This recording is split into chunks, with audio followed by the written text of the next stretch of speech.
हम लोग को आज वर्दी मिलने की वजह आज हम लोग को सर लाठी मिल रही है कि पुलिस द्वारा हम लोग को लाठी चार्ज किया जाता है। गरीब के बच्चे घर में पड़े हुए हैं और जो अमीर वाले बच्चे हैं उनको जॉब दिया जा रहा है कि एक आतंकवादी बाहर से जो टेररिस्ट आते हैं उनके साथ जो सुलूक किया जाता है सर वो क्या आता है। हम लोग तो सर बस इतना ठान लिया है कि हम लोग को जब तक हक ना मिले तब तक सर हम लोग लड़ते रहेंगे। जब हम लोग का हक मिल ही नहीं रहा है तो हम लोग आत्मनिर्भर कैसे होंगे।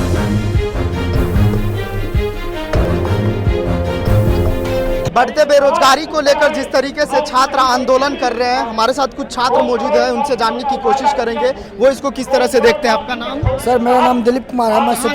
मैं सुपौल डिस्ट्रिक्ट बिहार से जी बिहार से। क्यों आपको यहाँ पर प्रदर्शन करना पड़ा? क्या मुख्य वजह हो सकती है कि सरकार आपकी मांगे नहीं सुन रही है? सरकार हम लोग का यहाँ पे आना जो पड़ा इसका मुख्य उद्देश्य यह है कि सरकार जो वादा करती है उनका विपरीत मतलब जो हो रहा है हम लोग के साथ, इसी को मतलब अपने हक मांगने के लिए हम लोग यहाँ पर आए। सरकार जब इलेक्शन के टाइम में जाती है हम लोग के यहाँ तो वो कहती है 2 करोड़ युवा 2 करोड़ रोजगार प्रत्येक वर्ष देंगे। 2014 में ये ऐलान किया था। लेकिन आज मैं सर ये आपसे पूछना चाहेंगे कि जब 2 करोड़ रोजगार प्रत्येक वर्ष आप देते हैं और 60,000 SSC की वैकेंसी होती है, उनको आप 3 से 4 साल समय लगाते हैं, फिर आपकी वादा जो आप कर रहे हैं क्या ये आपकी वादा सही हो रहा है? यहाँ पे साबित हो रही है। मैं आपसे पूछना चाहूँगा कि आप जो वादा करते हैं क्या सही कर रहे हैं? आज सर हम लोग मतलब पैरामिलिट्री फोर्सेस की जो भी मतलब एक SSC वैकेंसी निकालते हैं SSGD की 2018 में, और उनका जो भी क्राइटेरिया होती है, जो भी उनका योग्यता होता है, फर्स्ट होता है sir computer based exam, second होती है सर फिजिकल और थर्ड सर मेडिकल, और उसमें भी DME RME मतलब 4 चरण होते हैं। और सर उनको सभी चीज़ को हम लोग क्वालिफाई कर चुके हैं, और क्वालिफाई करने के बाद हम लोग को आज वर्दी मिलने की वजह आज हम लोग को सर लाठी मिल रही है। सर ये पूछना चाहेंगे ये हमारी इंडियन कॉन्स्टिट्यूशन जो है यही क्या अलाउ करती है? उसमें यही लिखा हुआ है कि अपना हक मांगो तो वहाँ पे लाठी मिले और रोड पे दर की ठोकरें मिले। हम सर ये कहना चाहेंगे कि सरकार कहती है बेटी बचाओ बेटी पढ़ाओ।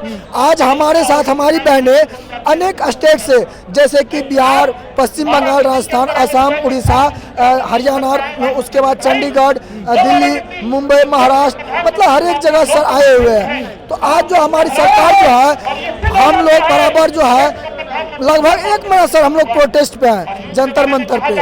हम लोग की सर कोई रिस्पांस नहीं मिल रही है, और रिस्पांस सर मिलती है तो सिर्फ इतना रिस्पांस मिलती है कि पुलिस द्वारा हम लोग को लाठी चार्ज किया जाता है और हम लोगों पे जो है मतलब वो बर्ताव होता है जो एक मतलब भारत का नागरिक के साथ नहीं बरतनी चाहिए।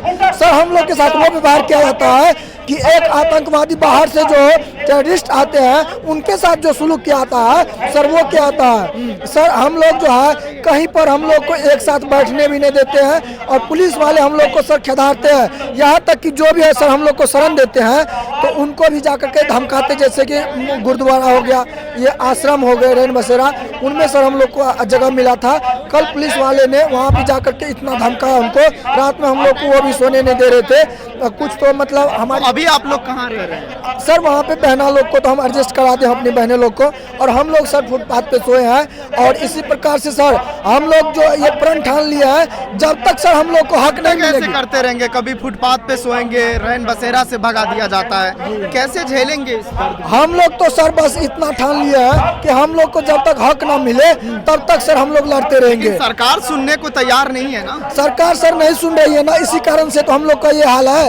लेकिन सरकार जो है अब सर आप सरकार से ये बात पूछ सकते हैं कि कब तक इस आंदोलन को जारी रखेंगे, क्योंकि सर उन्हीं के हाथ में है। हम लोग सर किसी राजनीतिक पॉलिटिक्स मुद्दा नहीं हम लोग का, हम लोग की अपनी हक है जिनके लिए सर हम लोग ने अपने जीवन की महत्वपूर्ण समय 3 से 4 से 5 साल निकाले हैं। सर आप समझ सकते हैं कि 18 वर्ष से लेकर के और 25-26 वर्ष की जो एज होती है कितनी महत्वपूर्ण होती है सर, और उस एज को हम लोग निकाल चुके हैं। किसके लिए सर?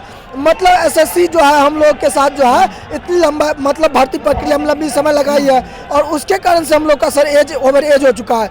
अब सर हम लोग किसी फॉर्म को फिलिप नहीं कर सकते हैं, इसका जवाबदेही कौन लेंगे सर? आज हम लोग जो है सर शुरू से मतलब हम लोग जो है ना मतलब जब से पढ़ाई स्टार्ट किया है तब से मतलब देशभक्ति का जो हम लोग अपना अंदर जो है सपना सजा है। उसके लिए सर हमने स्पोर्ट गाइड शुरू किए, उसके बाद जो है एनसीसी किया है सर, और जिला चैंपियन सर हम एथलेटिक्स के भी है, और गोला भी मेरा सर इवेंट है और गोला के सर हम जिला चैंपियन है।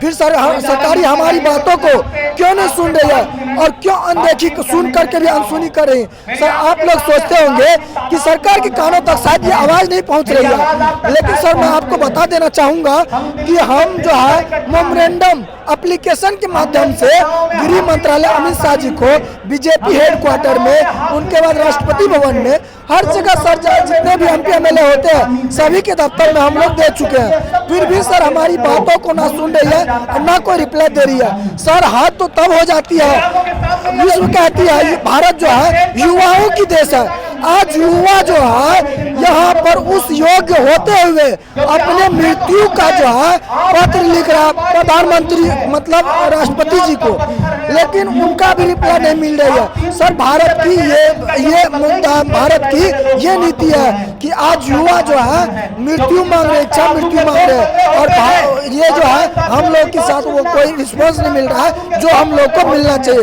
जिस योग्य है सर सरकार से हम लोग सर हाथ जोड़ करके निवेदन करते हैं, और जब से सर हम लोग आए हैं तब से ही निवेदन कर रहे हैं कि हम लोग को जो हक है, हम लोग जिस योग्य है हम लोग को वो हक मिलनी चाहिए।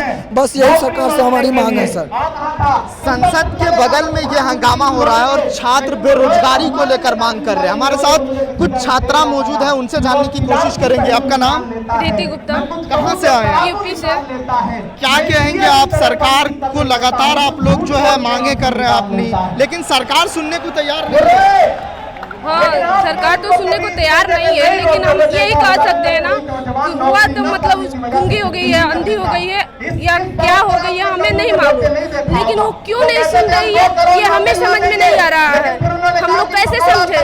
कोई तो हमें बताए कि आखिर सरकार सुन क्यों नहीं रही है। हम लोग आज 1 महीने से हम इधर उधर भटक रहे हैं, लेकिन यहाँ के प्रशासन हो, पुलिस वाला हो, चाहे कुछ भी हो, वो हम लोग को यहाँ रहने नहीं देता। हम लोग रहे तो कहाँ रहे? हम तो यहाँ के भारत के नागरिक है ना, तो नागरिक को कहीं पे भी रहने का स्वतंत्र मतलब मिला हुआ है।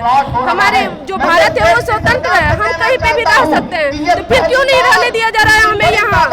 क्यों नहीं? हम सरकार से पूछना चाहते हैं कि वो आकर बोले कि क्यों नहीं रहने दिया जा रहा है हम लोगों को।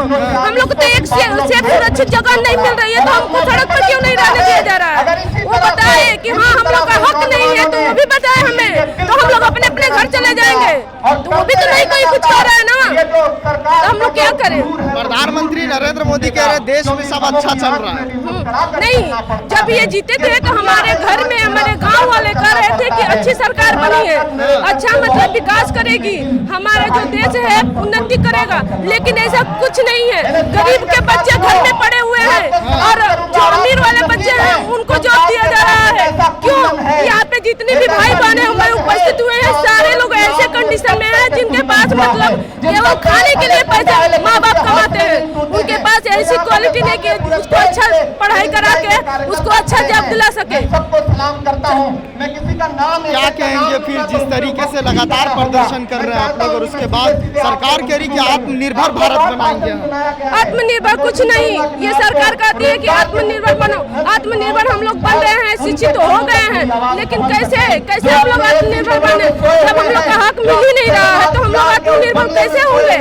यही तो बताए सरकार ना हमें, आकर बताए कि हम लोग क्या करें, कैसे आत्मनिर्भर बने। हमने बोला कि शिक्षित बनो और आत्मनिर्भर बनो, तो हम लोग शिक्षित भी हुए, आत्मनिर्भर बन के हम यहाँ आए भी हैं, तो फिर हमारी सरकार क्यों नहीं हमारी बातों को सुन रही है?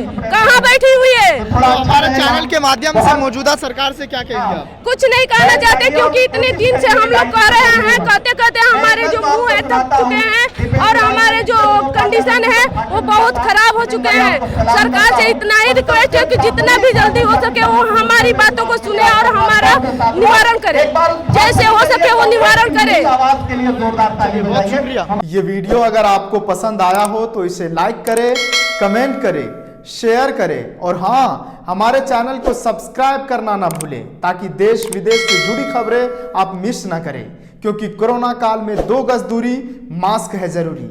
नमस्कार।